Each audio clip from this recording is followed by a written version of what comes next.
Welcome back. We're going to do some PCB soldering, which is printed circuit board. Here are some of the things you might need, like pencil, matches, soldering. See the little trick that I did? Pulling the solder out the end, some wick, some pliers, your third hand, possibly masking tape. All I have is electrical tape, so we'll have to get by with that. And what we're going to do is start with the actual PCB board. So if we have a look,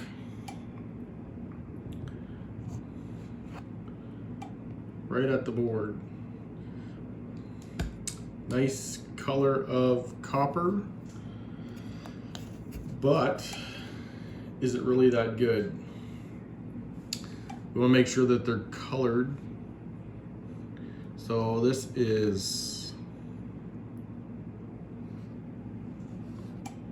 one's the copper. This one here is the painted circuit layout. A lot of people try and solder on the painted side. All the solder is going to have to happen on the copper side.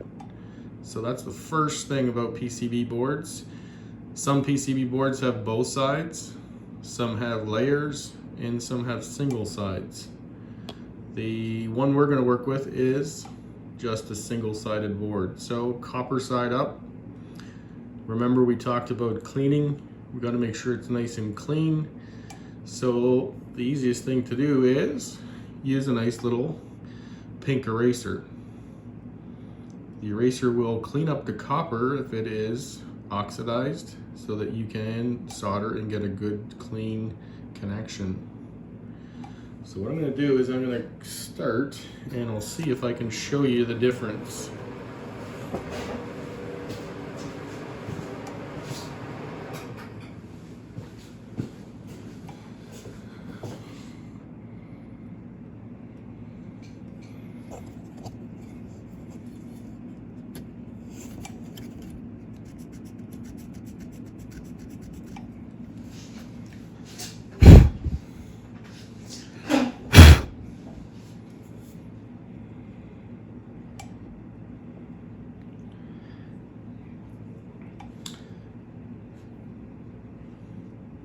I don't know if you can see the difference or not, but there is a definite difference when it's nice and clean compared to when it's not clean.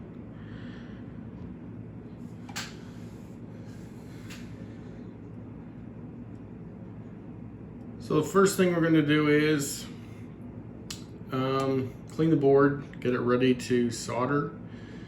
The first thing we're going to have to do is get our components ready. So we have our resistors, and what we want to do is we're going to place our resistors on the top. The resistors and components, we don't want them to touch the circuit board. We want them above the circuit board so that there is cooling all the way around. So if it's flush against the board, it's not going to have cooling, and it could burn or damage the board. So what I want is basically the width of a paper match to keep it up off the board.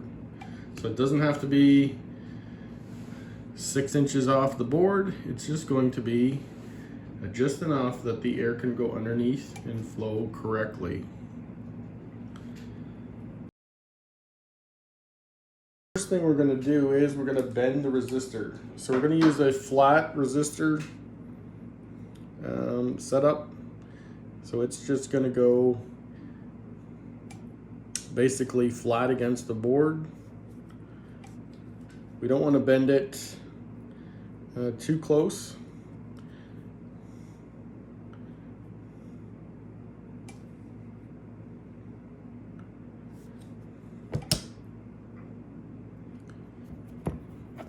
Make sure you have nice 90-degree bends.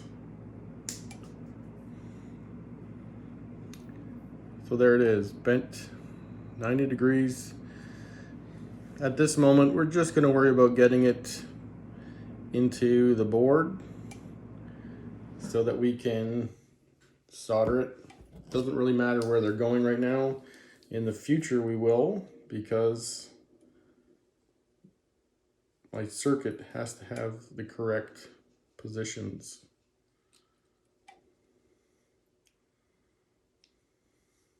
So one thing you want to do is you got to get the spacing correct.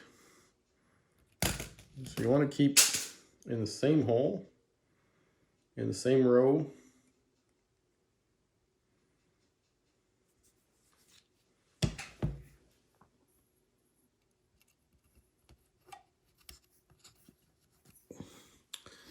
Place it down.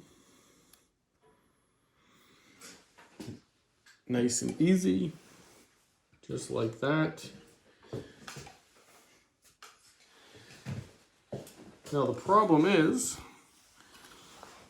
when I flip that board, it's going to fall out. So your best friend is masking tape or tape. What I'm going to do is just tape it so it stays there. I'm going to take it, flip it over. There you can see them in the same row, nice and neat. So there's two options now. I can A, cut them nice and neat, or I can leave them till I'm finished, cut them, and then re-solder them. So I'll do one of each. So I'll get my soldering iron ready, my solder. So what I'm going to do is I'm going to solder one first. I want to keep it vertical. I don't want to bend the leads to hold it in place because it will cause a problem. So what I'm going to do is just put my soldering iron there, add a little bit of solder, and make sure it goes all the way.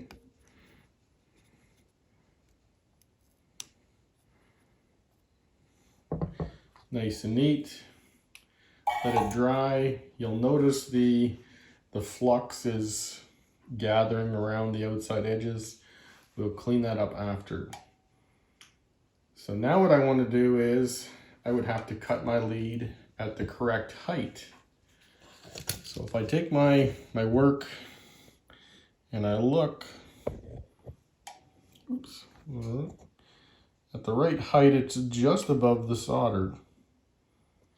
Got it just above the top. But now I've exposed the copper.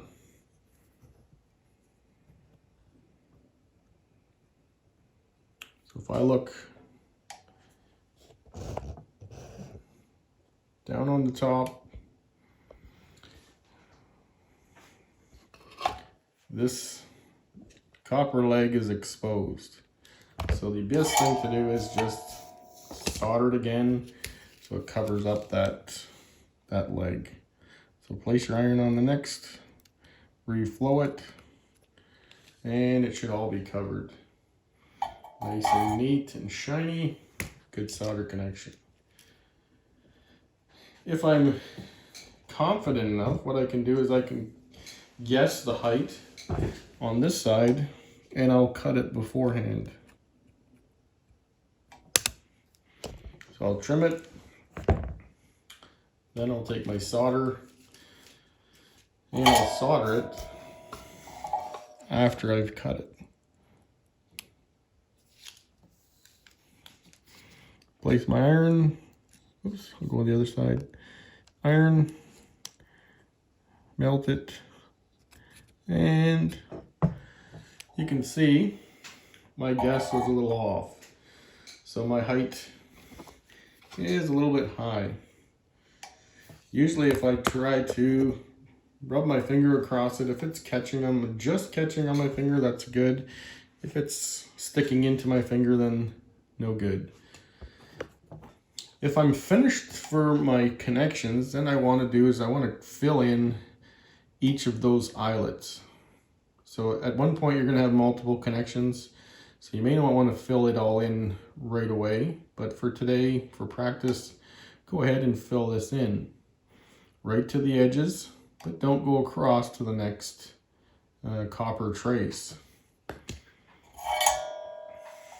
So again, just heat it up, put a little solder on it, fill it in, oops, just like that, nice and shiny and complete. You can take it, flip it over, and pull off your tape, pull out your match, oops, and your solder connection is perfect height. Notice I have nice 90-degree bends. They're not right at the resistor to break. They're away from the body and they go down 90 degrees, a little bit of air gap, keep it up off the board, and there's one resistor. We're now going to try and put a resistor in where the space is very limited. So if I have to put a component very close together, like between these two, what I'm going to do is use the vertical bend for a resistor. So there it is. So basically 90 degrees and then 90 degrees down. So the resistor is actually standing up vertical. I want to leave a little bit of space off the board, so it's got not flush against the board, and then I'll solder it on the back side. Pick your components.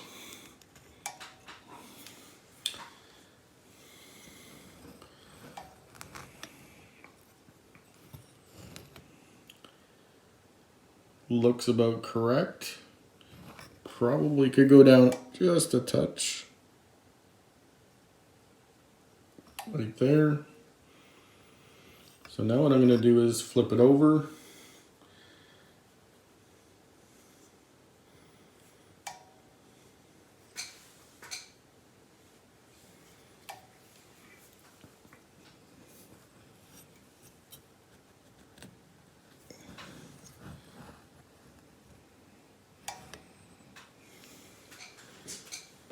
Hope that it doesn't fall through. Same thing, either cut my leads now or after. What I'm going to do is I'm going to solder one first just so it stays in place and it won't move. Then I'll cut the other one and solder it in place. So what I want to do, take my iron, place it next to the leg and see how it's moving. I just kind of tack it there, and now it'll hold in place. What I want to do is I'll cut the second one the right height this time, and I'll solder that one right away, filling up all the copper.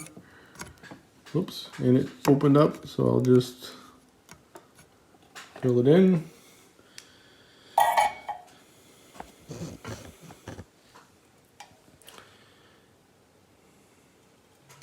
Nice and complete. So now what I'm going to do is I'm going to trim the second one just above the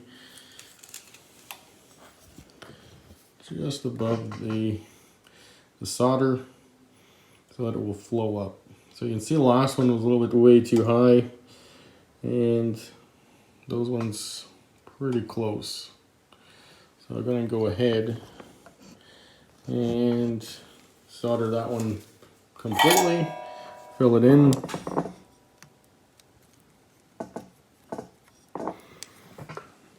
Nice and shiny and smooth. Now we have a 90, a flat resistor, and now we're going to do a fancy one, which is,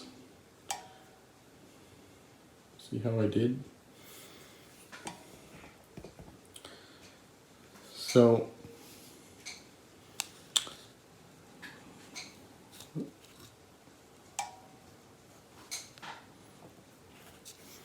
you're looking for is the bend. So you're going to come up,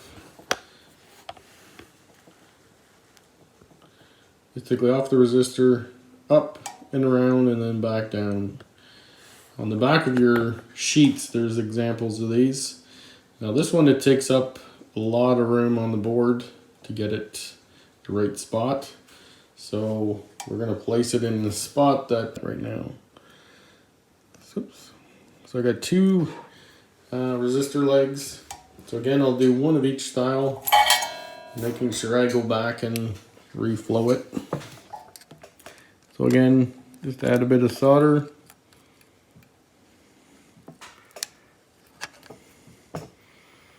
And it should flow. Oops. Make sure it covers the whole pad. And there you go. One done.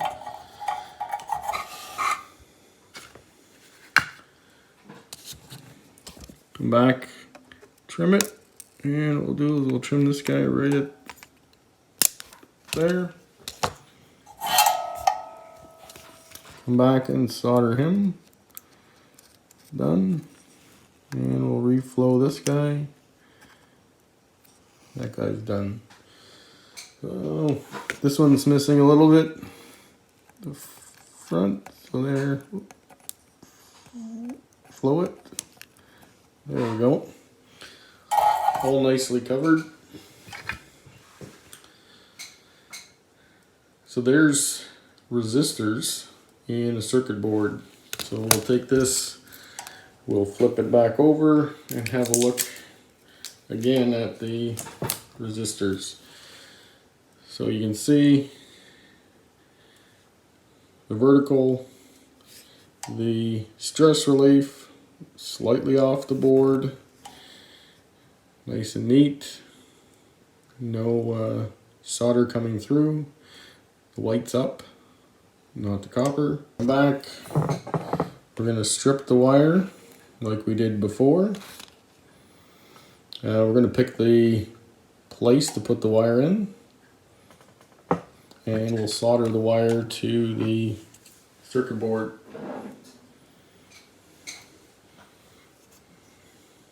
And masking tape, in case my is the Scotch tape, but it'll work. But there, just hold it in the right place. Remember, I need the outside diameter above the board so it's flexible.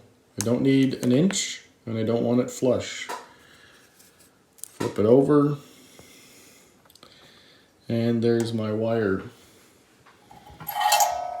Get my iron ready, my handy solder that comes out the top. If you don't know that trick, and then you can hold the whole tube. Place your iron next to it. A little bit more solder this time because of the wire. And it should be good. Looks a little bit, appears to be a little bit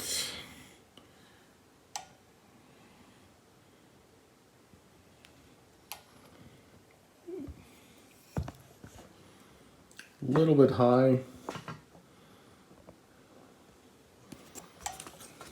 So what I'm going to do is, oops, I'm going to come back and I'm going to trim. So I just want it just like that, just above, and just like that, and there. So they all look pretty close to the right height. I want it to be coming up the side on a nice curve and up to the lead. Now I have the resistors, my wire. My wire is roughly my wire thickness away off the board, and that's all I want.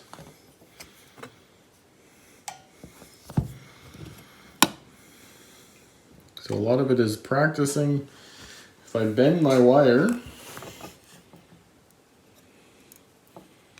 it should still be flexible. It shouldn't have gone up underneath, and I shouldn't see any fraying or copper color of the wire if I've nicked it.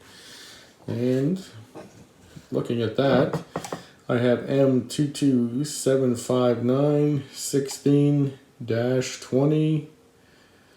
So there you go, there's the mill code right on the wire. Like, I couldn't have planned that better. So if I needed to know, that's a gauge 20 wire.